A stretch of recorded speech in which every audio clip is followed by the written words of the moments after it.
नमस्कार, आप देख रहे हैं आज तक। आपके साथ मैं हूं सईद अंसारी। एआईएमआईएम के अध्यक्ष असदुद्दीन ओवैसी का चुनावी प्लान हैदराबाद से निकलकर अब देश के कई सारे राज्यों तक पहुंच गया है। हालांकि बिहार चुनाव के बाद ओवैसी पर बीजेपी की बी टीम होने का जबरदस्त आरोप लगा और अब यह आरोप काफी और तेज लग रहा है। अब तो बीजेपी की सांसद साक्षी महाराज ने भी यही बात कह दी है कि ओवैसी बीजेपी की मदद करते हैं।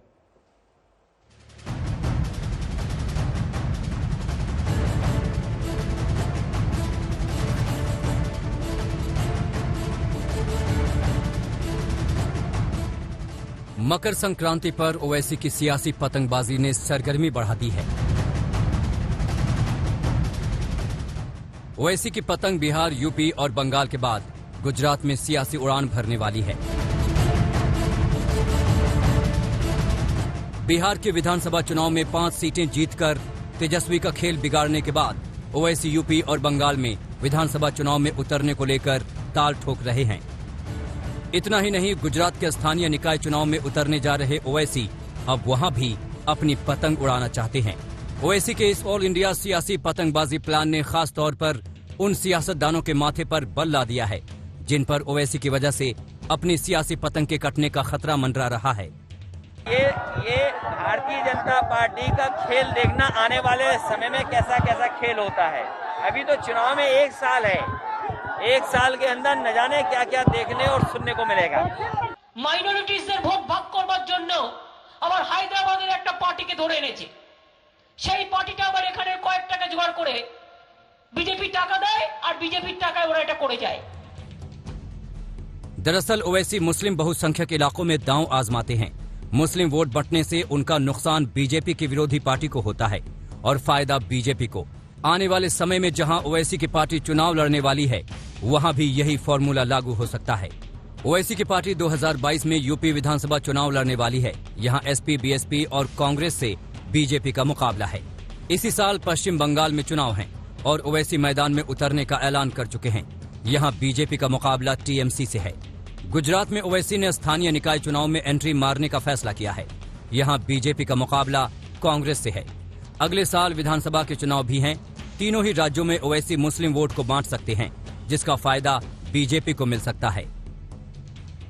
इस वजह से ही ओवैसी पर अक्सर बीजेपी की बी टीम होने का आरोप लगता है। यूपी में 2022 के चुनाव से पहले सियासी बिसात बिछाने पहुंचे ओवैसी ने इसका जवाब अपने ही अंदाज में दिया। फिर से कह रहा हूं कि भारत की राजनीति में अगर कोई लैला है तो मैं हूं और मेरे कई मजनू हैं। तो अब ये इल्जाम लगता रहेगा, इससे हमको कोई फिक्र करने की जरूरत नहीं है। ओवैसी 12 जनवरी को एक दिन के दौरे पर उत्तर प्रदेश पहुंचे थे। ओवैसी की नजर मुस्लिम बहुल इलाकों पर थी। यूपी में ओपी राजभर की पार्टी के साथ उन्होंने हाथ मिलाया है, लिहाजा दोनों जौनपुर दीदारगंज होते हुए आजमगढ़ पहुंचे। इस दौरान दोनों जौनपुर के गुरैनी मदरसा भी गए। मुस्लिम बहुल गांव माहौल में अपने समर्थकों से मिले। ये इलाका समाजवादी पार्टी के प्रभाव वाला है। MY कॉम्बिनेशन वाली समाजवादी पार्टी के लिए मुस्लिम वोट कितना मायने रखता है, इसका अंदाजा आप इसी बात से लगा सकते हैं कि इस समय अखिलेश यादव की पार्टी के 49 विधायक हैं। इनमें से 17 मुस्लिम विधायक हैं। वहीं यूपी में करीब 20% मुस्लिम मतदाता हैं, जो अब तक समाजवादी पार्टी के साथ माने जाते रहे हैं।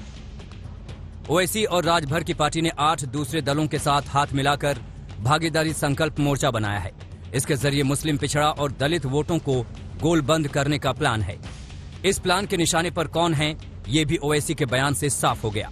मेरा मानना यह है कि राजभर साहब की लीडरशिप में जो भागीदारी संकल्प मोर्चा बनाया गया है, जमीनी सतह पर वही बीजेपी से मुकाबला कर रहा है और मुस्तकबिल में वही मुकाबला करेगा। रहा सवाल समाजवादी पार्टी का और दूसरी पार्टी का, ये तो जमीन पर है ही नहीं।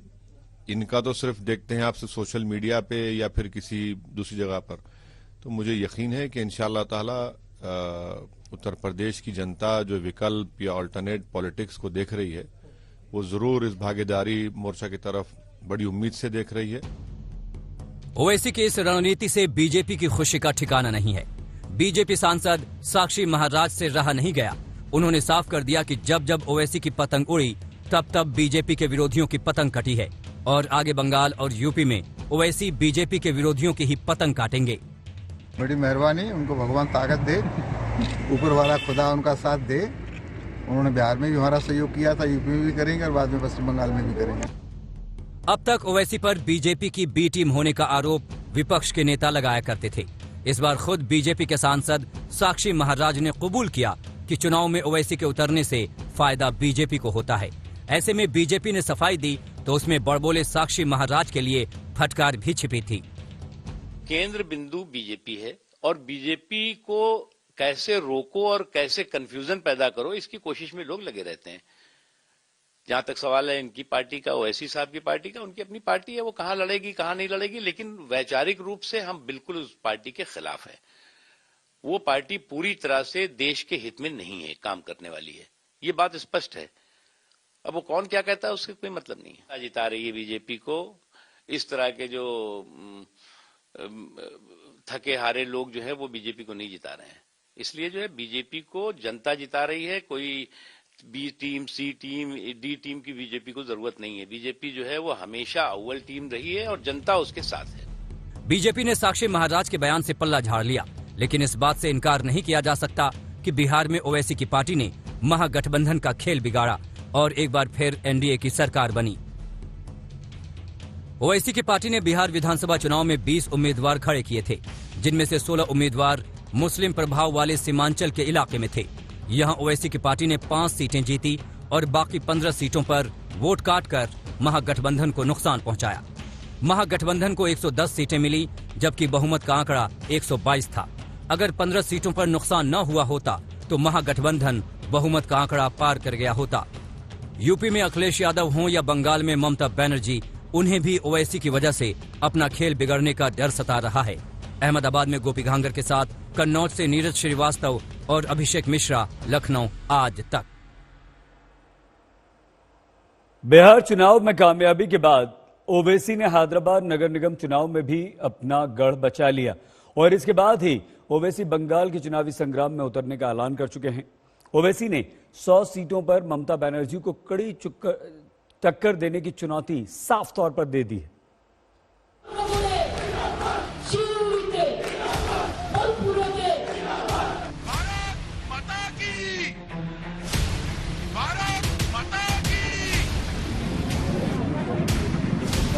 अंदर साथ तुम आगे बढ़ो, हम तुम्हारे साथ हैं। पश्चिम बंगाल में कुछ महीने बाद चुनाव हैं। टक्कर बीजेपी और टीएमसी के बीच है, लेकिन ओवैसी की एंट्री से सियासी खेल दिलचस्प हो गया है। ओवैसी ममता बनर्जी को कड़ी टक्कर देने के लिए चुनाव मैदान में उतरने का ऐलान कर चुके हैं। एआईएमआईएम करीब 100 सीटों पर कड़ा मुकाबला देने का इरादा भी जता चुकी है। तो ये इल्जाम बेबुनियाद है और ये बौखलाहट का शिकार हो चुकी है। ममता बनर्जी को फिक्र करनी चाहिए अपने घर की। इतने लोग उनके बीजेपी में जा रहे हैं, वो उसकी फिक्र करे। ओवैसी के चैलेंज को लेकर ममता बनर्जी की परेशानी बढ़ गई है। दरअसल जिस मुस्लिम वोट बैंक से ओवैसी को उम्मीदें हैं, उस पर अब तक दीदी की पकड़ रही है। एक सर्वे के मुताबिक 2011 के विधानसभा चुनाव में टीएमसी को 41% मुस्लिम वोट मिले। 2016 में 50% मुसलमानों ने टीएमसी पर भरोसा जताया था। लिहाजा ओवैसी की नजर जब मुस्लिम वोट पर पड़ी तो ममता बनर्जी ने उनके खिलाफ मोर्चा खोल दिया। হায়দ্রাবাদের একটা পার্টিকে ধরে এনেছে, সেই পার্টিটা আবার এখানে কয়েক টাকা জোগাড় করে বিজেপি টাকা দেয় আর বিজেপির টাকায় ওরা এটা করে যায়। দেখেছেন আপনারা, বিহারের ইলেকশনে প্রমাণিত হয়ে গেছে, অন্যান্য ইলেকশনে প্রমাণিত হয়েছে। হিন্দুদের কাছে গিয়ে বলবে, ওদের খুব হিন্দু মুসলিমদের বলবে ওই নেতাগুলোকে, সব মুসলিমরা নয়। ओवैसी ने भी पलटवार में देरी नहीं की। कुछ दिन पहले बंगाल दौरे पर पहुंचे ओवैसी ने ममता बनर्जी को आरोप साबित करने की चुनौती दे दी। बयान दिया है, बहुत ही वाहियात किस्म का बयान दिया है। मैं मुख्यमंत्री मगरबी बंगाल को कहना चाहूँगा कि दुनिया में कोई भी ऐसा आदमी नहीं है जो सऊदी ओवैसी को दौलत की बुनियाद पर खरीद सके। ममता बनर्जी गुरूर और अहंकार का शिकार होकर इस तरह की वाहियात किस्म की बातें कर रही हैं। ओवैसी का सियासी फंडा एकदम साफ है। वो भले ही खुद को दलितों का हितैषी बताते हैं, लेकिन चुनाव में मुस्लिम बहुल इलाकों में ही अपना उम्मीदवार उतारते हैं। बंगाल में भी उनकी नजर मुस्लिम वोट वाले इलाकों पर है। बंगाल में करीब 27% मुसलमान हैं। वहां की 294 विधानसभा सीटों में से 65 सीटें मुस्लिम बहुल मानी जाती हैं। खासकर मालदा, मुर्शिदाबाद, नादिया, नॉर्थ 24 परगना और साउथ 24 परगना में मुसलमान निर्णायक भूमिका में हैं। इन इलाकों में एआईएमआईएम लगातार सदस्यता अभियान चला रही है। अब तक 10 लाख से ज्यादा लोग एआईएमआईएम का सदस्य बन चुके हैं। बिहार के बाद बंगाल में ओवैसी की सियासत को राजनीतिक विश्लेषक खतरनाक बता रहे हैं। असदुद्दीन ओवैसी अपनी राजनीति से गाहे बगाहे डायरेक्टली या इनडायरेक्टली वो भारतीय जनता पार्टी को मदद करते हैं। अगर बिहार के अंदर उनकी पार्टी चुनाव नहीं लड़ती होती तो आज की तारीख में वहां भारतीय जनता पार्टी और नीतीश कुमार की सरकार नहीं बन रही होती। अब वो पश्चिम बंगाल के अंदर चुनाव लड़ने की बात कर रहे हैं, जिससे भी स्पष्ट है जहां पे उनका कोई आधार ही नहीं किसी तरीके का, वहां चुनाव लड़के वो किसका फायदा करना चाहते हैं। हालांकि बीजेपी इससे इत्तेफाक नहीं रखती। उसके मुताबिक विचारधारा के स्तर पर ओवैसी उनके पूरी तरह खिलाफ हैं।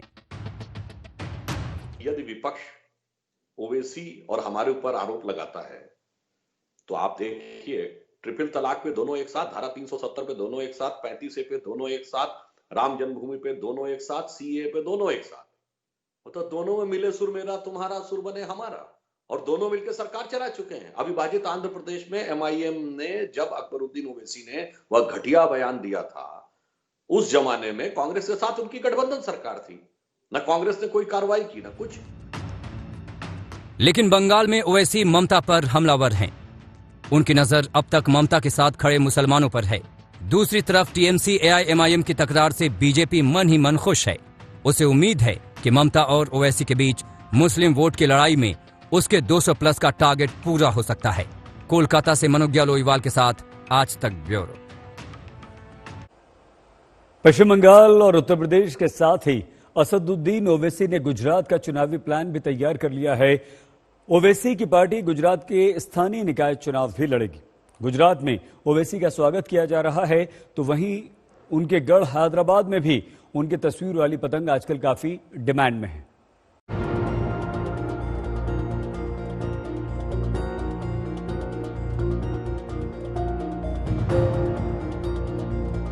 मकर संक्रांति पर ओवैसी के गढ़ हैदराबाद से लेकर मोदी के गढ़ गुजरात के अहमदाबाद तक सियासी पतंगबाजी हुई।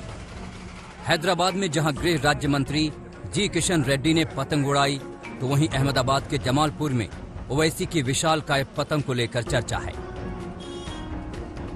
दरअसल इस बार ओवैसी की पार्टी ने गुजरात के निकाय चुनाव में उतरने का ऐलान किया है।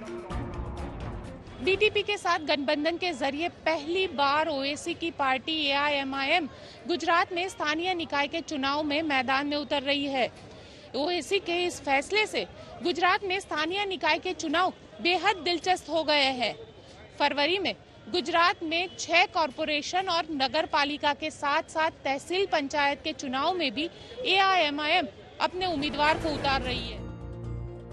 पहली बार बीजेपी और कांग्रेस को छोड़ इस बार एआईएमआईएम भारतीय ट्राइबल पार्टी के साथ गठबंधन कर गुजरात के चुनावी मैदान में उतरने वाली है। दिसंबर के आखिर में दोनों के बीच गठबंधन का ऐलान हुआ था। इस बार स्थानीय निकाय के चुनाव में बीजेपी और कांग्रेस के अलावा आम आदमी पार्टी और एआईएमआईएम भी मैदान में उतर रही है।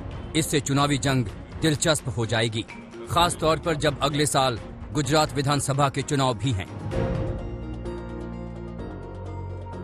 उधर मकर संक्रांति पर हैदराबाद में गृह राज्य मंत्री जी किशन रेड्डी ने पीएम मोदी की तस्वीर वाली पतंग उड़ाई है। इस दौरान बीजेपी नेताओं के हाथों में मोदी शाह की जोड़ी नंबर 1 वाली पतंग नजर आई।